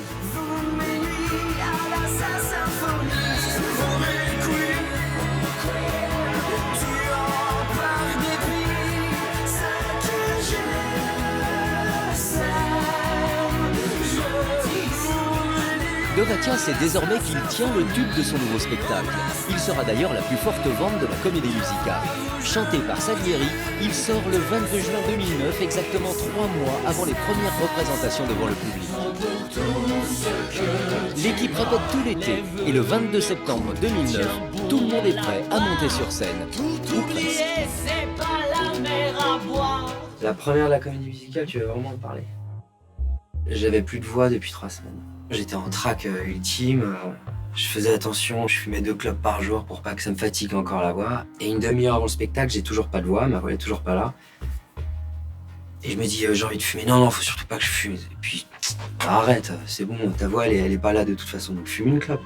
Et au moment où j'ai allumé ma cigarette, la voix elle est revenue. Je passe, je suis roi de mes rêves, roi de liberté.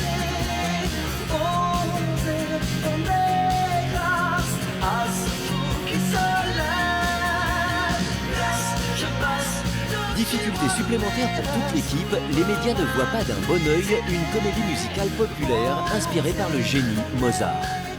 J'ai un article qui expliquait sur une page pourquoi Mozart le Parole ne marchera jamais. J'ai gardé l'article. Une page entière pour expliquer pourquoi Mozart le Parole n'aura jamais de succès. Les comédies musicales, d'entrée de jeu, c'était pas leur truc. C'est pas leur truc. On touchait pas à la comédie musicale. La comédie musicale, c'est américain. Et pour ces gens-là, en gros, c'est l'opéra du pauvre. Voilà. Bon. C'est évidemment pas l'opéra du pauvre. C'est simplement un opéra où on a fait entrer une musique plus moderne. Donc non, les médias nous ont pas aimés. Malgré toutes les craintes et les difficultés à construire ce show, Mozart, l'opéra rock, séduit finalement le public. Palais des Sports pendant 6 mois, tournée pendant 2 ans. Pourtant, elle sera à ce jour la dernière comédie musicale à remporter un si gros succès. C'est le dernier spectacle qui a atteint les 1 350 000. Le Roi Soleil avait fait 1,5 million. Les 10 Commandements avaient fait 2 millions. Donc c'était l'année dernière. Depuis, bon, les spectacles n'ont pas atteint le million. Ça ira mon amour, ça ira pour toujours. Allons amants déclamer nos serments interdits. Ça ira mon amour. Les comédies musicales suivantes vont donc devoir trouver un nouveau souffle, une nouvelle manière de faire parler du spectacle. La solution, aller chercher des chanteurs déjà connus du public. Une nouvelle manière de faire un casting, c'est de regarder les émissions télévisées dénicheuses de talent. Pour 1789, qui arrivera 3 ans après Mozart, le personnage de Ronan sera incarné par Louis Delord, un chanteur découvert dans un célèbre télécrochet. Ces émissions, c'est un vivier de sacrés artistes. Et lui, il correspondait effectivement aux jeunes révolutionnaires. Dans ses yeux tombés, m'abandonner au désir qui s'embrase.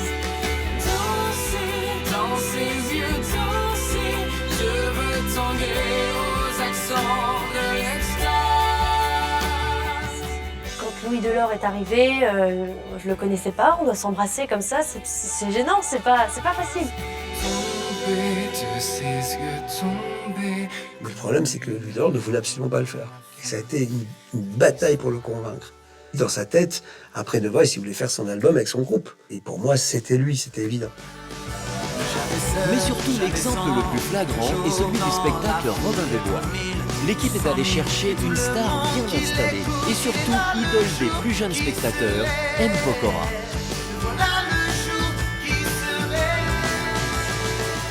Je trouve ça intéressant aussi d'avoir du coup des guests, des personnalités qui sont, alors bien sûr, qui sont aussi crédibles dans le personnage qu'on emploie et qu'on sent qu'ils vont pouvoir jouer cette personne-là. Pour Robin des Bois, tout commence en 2011. Au moment de choisir son héros, l'équipe artistique décide de ne pas lancer de casting. Je pense que Matt était fait pour être Robin des Bois dans une comédie musicale. Parce que physiquement, c'est lui. Vocalement, Robin des Bois, je ne l'imagine pas faire Pavarotti. Quand on a dit Robin des Bois et que vous dites Matt Pokora, dans le moment, c'était lui. Et c'est cet homme, Frédéric Château, compositeur de nombreux tubes, dont Mourir demain pour Natacha Saint-Pierre, qui a composé l'hymne porté par M. Pokora, Le jour qui se rêve. J'avais un message à donner à une fille. À l'époque, on s'était séparés. Et je voulais lui dire simplement qu'elle allait manquer à la Saint-Valentin. Tu vois, comme je suis très très romantique.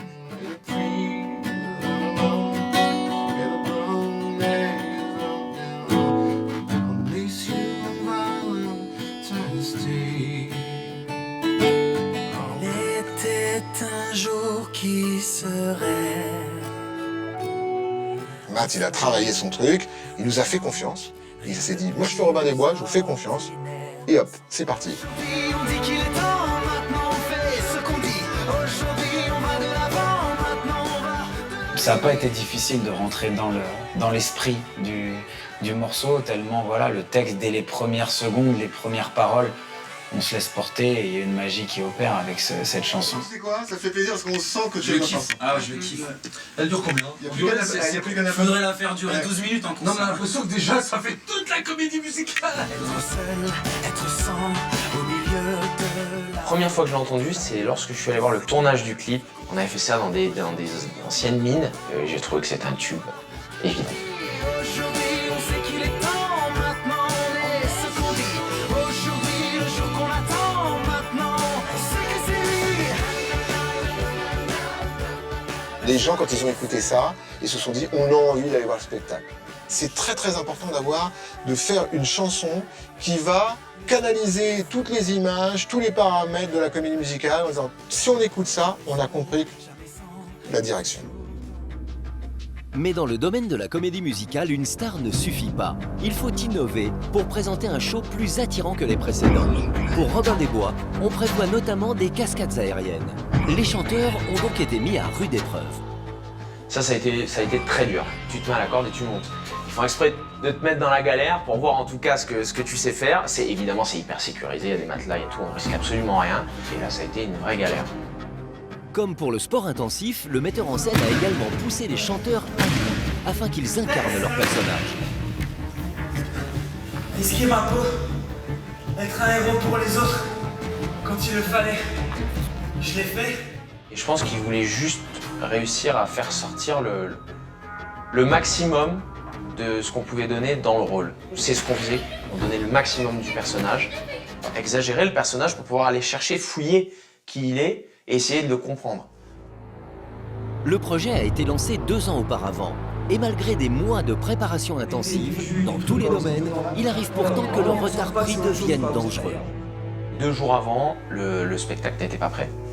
Voilà ce qui s'est passé, réellement, c'est qu'on n'était pas prêt. Et on avait eu quand même 3 mois de répétition, mais c'était tellement gros à monter qu'il y a eu du retard qui a été pris. Moi, je suis rentré chez moi. Si j'avais eu 4 couettes, un carton, 3 murs avec du ciment et des briques, en disant « je veux plus être de ce monde », je l'aurais fait. On est tous revenus chez nous, on n'y croyait plus. On avait des problèmes techniques, on avait des problèmes d'ordre, d'équipe, on avait des problèmes artistiques, on avait tous les problèmes de la Terre. On s'est tous dit « on n'y arrivera jamais, qu'est-ce qu'on fait ?» Une semaine avant. Après l'annulation d'une représentation test face à des professionnels, l'attention est à son comble pour la première devant le public. D'autant plus pour M. Pokora et Doumé. C'est qu'on a ce fameux numéro où on est dans les airs. Et que faire une fausse note, ça peut arriver à tout le monde, c'est pas très grave. Une fausse note à 6 mètres de haut, c'est pas la même chose. Il suffit qu'il y ait un harnais qui soit pas bien mis, là c'est la catastrophe.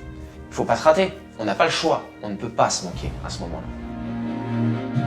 Le 26 septembre 2013, date symbolique puisque c'est le jour de l'anniversaire d'M. Pokora, le spectacle est finalement offert au public. À ceux qui est pris, qui n'est plus nous apprendre à aujourd'hui si le ciel peut t'attendre. À toi et moi,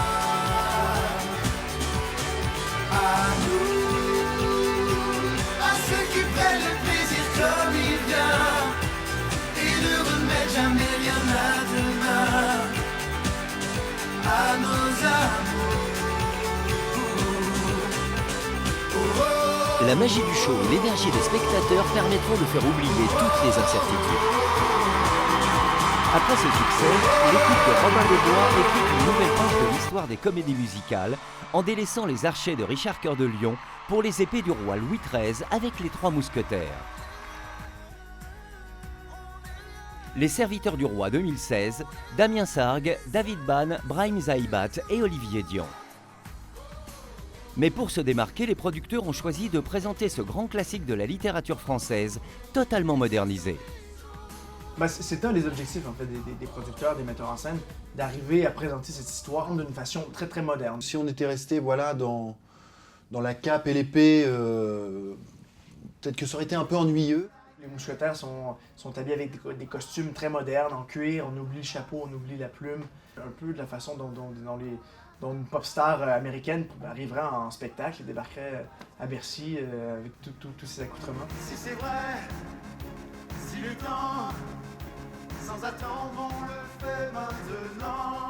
Les Mousquetaires façon rockstar jouaient dans un décor également digne des concerts internationaux avec écran mobile sur scène. Il y a une envie de moderniser et c'était ça qui était, je trouve, intéressant. Avec ce décor aussi, ces 4 colonnes qui sont des périactes. Il y a d'énormes écrans LED qui affichent des vidéos absolument complètement magiques et folles. Une volonté de bousculer le genre proposée par René Richard Cyr et Dominique Champagne, des metteurs en scène québécois tout droit venus du Cirque du Soleil. La délégation québécoise sur le spectacle était très, très présente et très importante parce que justement, disons que le cœur de la création est québécois, nos 2 metteurs en scène sont québécois. Le scénographe était québécois, même la costumière, la conception des costumes, c'est québécois aussi. Chez nous au Québec, on a une bonne culture de comédie musicale. On a eu cette chance d'avoir justement Dominique Champagne et René Richard Cyr qui sont vraiment 2 metteurs en scène hyper droits à l'américaine. Ouais, vraiment, c'est vraiment ça. Moi, je me souviens que sur Notre-Dame ou Roméo et Juliette, pour mon expérience à moi, on commençait à faire des filages. Allez, 6 jours avant la première et déjà c'était bien. Un filage, hein, c'est enchaîner scène par scène jusqu'à la fin sans qu'il y ait de coupure. Nous, on faisait déjà des filages 2 semaines et demie avant la première. Donc on était vraiment très préparés.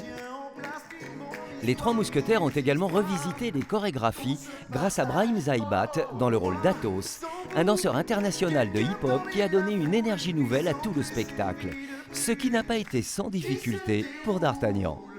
Le plus gros défi pour moi, c'était certainement de porter ce rôle de D'Artagnan. C'est quand même, dans le rôle en tant que tel, c'est un rôle qui est très dynamique, très énergique. Et donc, sur scène, ça demandait beaucoup d'entraînement cardiovasculaire parce que voilà, c'est un personnage qui bouge beaucoup. Et dans la mise en scène, je me suis retrouvé à sauter, à courir, à faire des acrobaties et de devoir chanter dans des conditions qui sont complètement inhabituelles. Parfois, tu te retrouves sur une poutre, une autre fois sur un tapis roulant qui est en fonction. Ça, c'était un gros défi, beaucoup de sport. Pendant tout le premier mois de répétition, je n'arrivais pas à la chanter au complet sur le tapis. Je me suis entraîné dans les escaliers du Palais des Sports. Donc à tous les jours, je chantais en montant et en descendant les marches.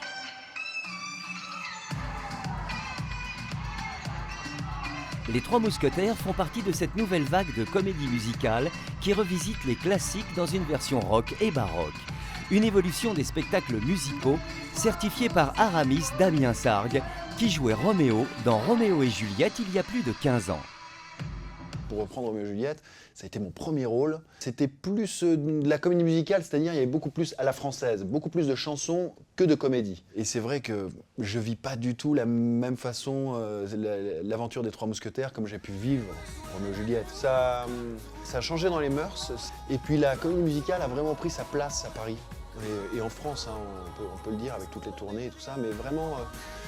on était un peu en retard par rapport à Broadway, par rapport à Londres. Maintenant, à Paris, on peut venir à n'importe quel moment de l'année. De toute façon, il y a une comédie musicale qui se joue. Des épées du roi Louis XIII à celles de la Bretagne mystérieuse, entre-temps, l'équipe des Amants de la Bastille était également remontée sur scène en adaptant l'épopée du roi Arthur, notamment grâce au single chanté par Florent Mott et Camille Lou. Y a quelque chose de magique entre toi et moi. C'est comme un champ magnétique qui ne s'explique pas. C'était l'époque où j'étais fan de Jones, de Vikings et de séries que je regardais régulièrement. Et puis j'étais toujours fasciné par, par le film. J'avais vu 2 films, Lancelot, Le Roi Arthur. Et puis je connaissais bien cette légende avec le Graal, ce côté, moi j'adore, je suis un peu spirituel, donc côté un peu mysticisme et tout. Et donc le Game of Thrones a réveillé en moi cet amour que j'avais il y a très longtemps pour cet univers celtique et ce côté un peu spirituel. Là encore, il a fallu innover. Cette fois, c'est grâce à l'image que Dovatia a donné un souffle nouveau à sa comédie musicale. Une image 3D pour donner plus de relief au combat de la Bretagne des Farfadets. Depuis les 10 commandements, on a toujours évolué. Ça veut dire le Roi Soleil a amené quelque chose, Mozart l'Opéra Rock, 1789 Samuel Bassi. Le Roi Arthur, oui, on a eu une idée de neuf parce que tout simplement, on a été c'était ces énormes écrans de LED qui étaient une nouveauté parce que la technologie venait d'exister, elle n'existait pas avant. Avant, on avait des gros points et c'était la première fois où on pouvait faire une projection frontale, l'écran derrière et la projection sur le décor. Et le mélange de trois a créé cet effet 3D de cinéma live. Et ça, c'était une véritable nouveauté. Toute cette créativité des comédies musicales françaises leur permet bien souvent d'être très appréciées en dehors de nos frontières, où elles s'exportent avec succès, comme en Russie ou au Japon. La chance, c'est que ça a plu à l'étranger et tout de suite, il y a encore 5 mois de cela, la première a eu lieu au Japon, à Tokyo, et ça a été un énorme succès, un triomphe.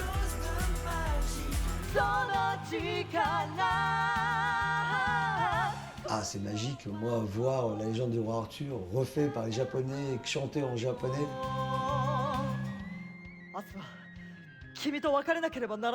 C'est des émotions incomparables.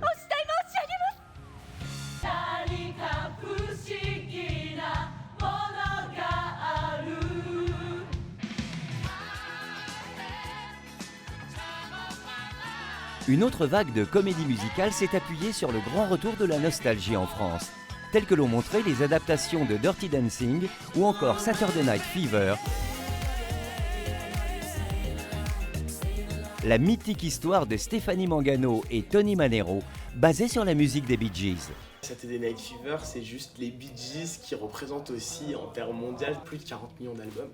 Donc là, il n'y a pas une soirée où il n'y a pas un titre des Bee Gees qui passe et là d'un coup tout le monde commence à faire quelques pas de disco. Pour le producteur Dovatia, une nostalgie logique dans une époque plus difficile qu'avant. Les années 2000, c'était les années où tout allait bien au niveau de l'économie, de la société, donc on est dans des créations. Aujourd'hui, c'est un peu plus tendu, donc on revient vers la nostalgie, Star 80, Résiste. Résiste, prouve que tu existes.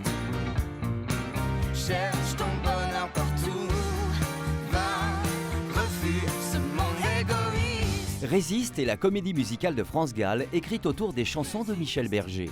Des chansons remises au goût du jour qui ont gardé une impressionnante actualité. Vous n'imaginez pas comment c'est dingue et la chance qu'on a de pouvoir interpréter ces titres-là tous les soirs. Parce que c'est vrai que parfois, dans certaines comédies musicales, les chanteurs peuvent reprocher parfois des musiques un peu légères. Là, mais comment vous dire, il y a tellement de messages dans ces chansons.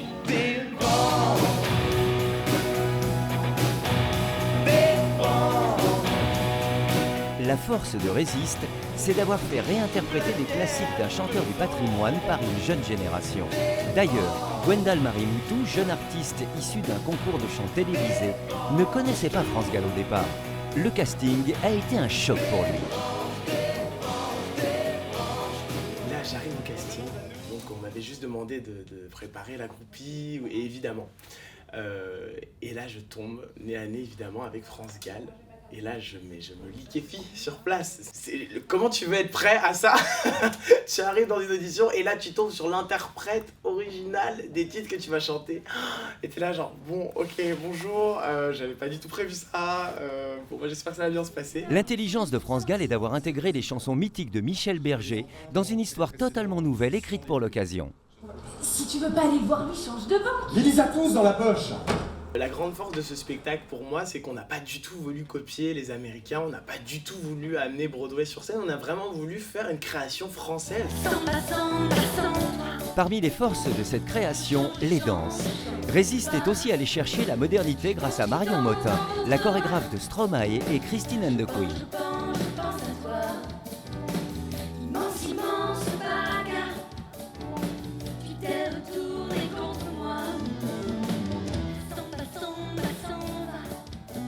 Marion est un génie parce qu'elle a réussi à vraiment créer finalement quelque chose de nouveau. Pour moi, c'est un ovni, Résiste, niveau danse, c'est du jamais vu en fait. On l'a vu dans les clips de Stromae, on a pu le voir dans les clips de Christine and the Queen, mais sinon en termes de spectacle musical, c'est du jamais vu.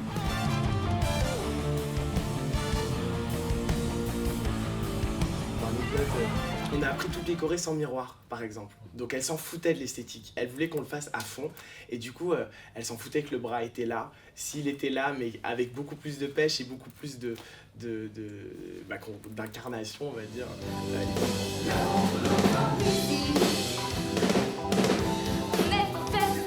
Un souffle nouveau, apprécié par le public dès le 4 novembre 2016, soir de la première au Palais des Sports. Et c'était dingue, à un moment donné, il y a des accords de la groupie du pianiste qui résonnent. Et là d'un coup, on voit 4000 personnes se lever, venir devant, prendre possession en fait de la salle et du spectacle.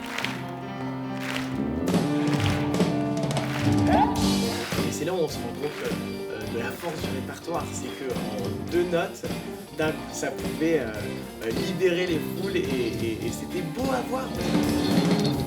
Il a le droit sur son sourire, la droite sur ses visites, la pluie du pianiste. Résiste a osé l'originalité de ne pas s'appuyer sur un thème connu, mais de proposer une histoire nouvelle, en marquant assurément un tournant dans l'histoire des comédies musicales françaises. Elle aime, elle adore, c'est beau comme elle aime, c'est beau comme elle aime.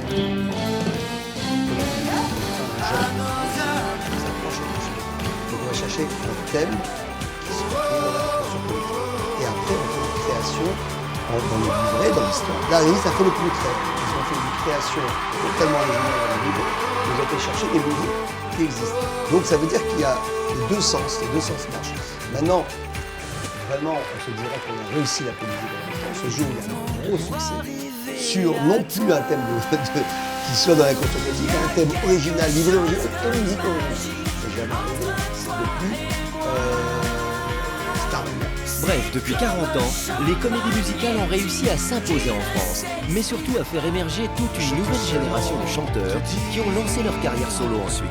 Qu'il m'a fallu la peur pour être rassuré, que j'ai connu la douleur avant d'être consolé. Quand je veux passer outre-Manche, je prends la route à je suis tombé sous le charme à cause de tes mains, tes mots tournent autour de mon âme comme des refrains vaudous. Et aujourd'hui, ces chanteurs devenus stars grâce à ces spectacles sont même prêts à réintégrer de temps en temps une comédie musicale. Chaque jour qui se lève est un jour de chance. Régulièrement, j'essaie de me faire des comédies musicales parce que ça fait vraiment partie de mon ADN, parce que c'est une forme d'art que j'aime. Tout d'un coup, on nous donne le droit de faire tout ce qu'on aime normalement. Enfin, moi, j'aime animer, j'aime faire du théâtre, j'aime chanter, j'aime jouer la comédie, j'aime tout ça. Et en comédie musicale, pouf, je peux tout faire dans le même spectacle. Donc c'est juste formidable.